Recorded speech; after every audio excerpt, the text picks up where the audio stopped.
वाहेगुरु जी का खालसा वाहेगुरु जी की फतेह। आज सम्माननीय बादल साहब की अंतिम अरदास में मैं संगत के सामने उपस्थित हुआ हूं, तब बादल साहब हमारे बीच में न रहने से केवल पंजाब नहीं, समग्र देश की राजनीति और सामाजिक नेतृत्व के क्षेत्र को कभी भी जिसकी पूर्ति न हो ऐसी क्षति हुई।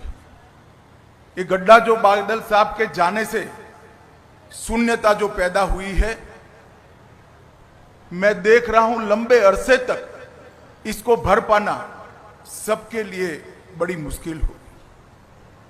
बादल साहब के जाने से सिख पंथ ने अपना एक सच्चा सिपाही खोया है, देश ने एक देशभक्त खोया है, किसानों ने अपना सच्चा हमदर्द खोया है और ढेर सारे राजनीतिक जीवन के उच्च मानांकों को सिद्ध करने वाले महापुरुष को खोया है। इतना लंबा सार्वजनिक जीवन, 70 साल का सार्वजनिक जीवन के बाद व्यक्ति चला जाए और पीछे कोई भी दुश्मन न हो, ऐसा अजात शत्रु जैसा जीवन बादल साहब के बिना कोई नहीं जी सकता। ये मेरे मन से मैं मानता हूं। मैं अनेक बार बादल साहब को मिला हूं, जब भी मिला कुछ सीख पाकर गया, जब भी मिला चेतना प्राप्त कर गया। इन्होंने हमेशा सच्चा रास्ता दिखाने का प्रयास किया। दल तो हमारे दो अलग थे, परंतु हमेशा उन्होंने वो ही कहा जो मेरे दल के लिए भी सही था। इतनी पारदर्शिता के साथ राजनीतिक जीवन में सलाह देना ये महामानव के सिवा कोई नहीं कर सकता। पंजाब के लगातार विधानसभा में रहने वाले सदस्य, सबसे ज्यादा रहने वाले सदस्य बादल साहब रहे। सबसे ज्यादा चुनावी राजनीति में भारत में जनप्रतिनिधि रहने का रिकॉर्ड भी बादल साहब का है।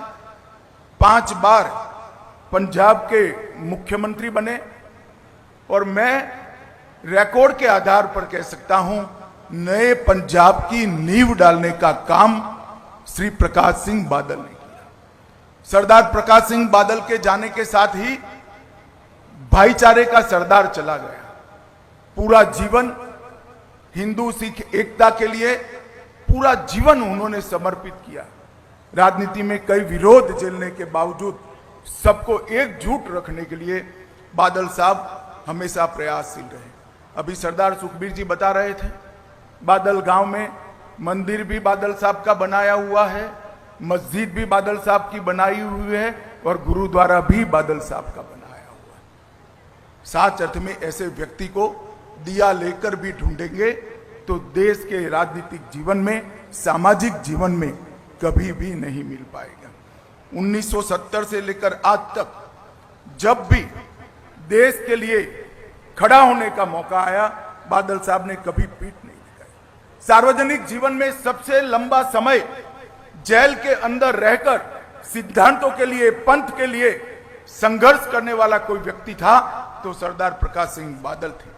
इमरजेंसी की बात हो, मैं तो बहुत छोटा बच्चा था मगर मेरी पार्टी के बड़ों से मैंने सुना, अकाल प्रकाश सिंह बादल अकाली दल में चट्टान की तरह इमरजेंसी के खिलाफ खड़े रहे, लोकतंत्र की रक्षा के लिए।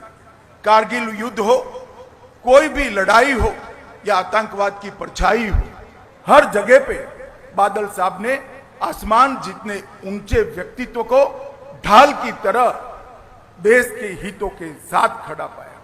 बादल साहब का जाना समूचे देश के लिए बहुत बड़ी क्षति है। सिर्फ सरदार सुखबीर और बीबी हरसिमरत जी के लिए नहीं, पूरे देश के लिए क्षति है और मेरे जैसे सार्वजनिक जीवन के कई कार्यकर्ताओं के लिए भी ये अपूर्णीय क्षति है।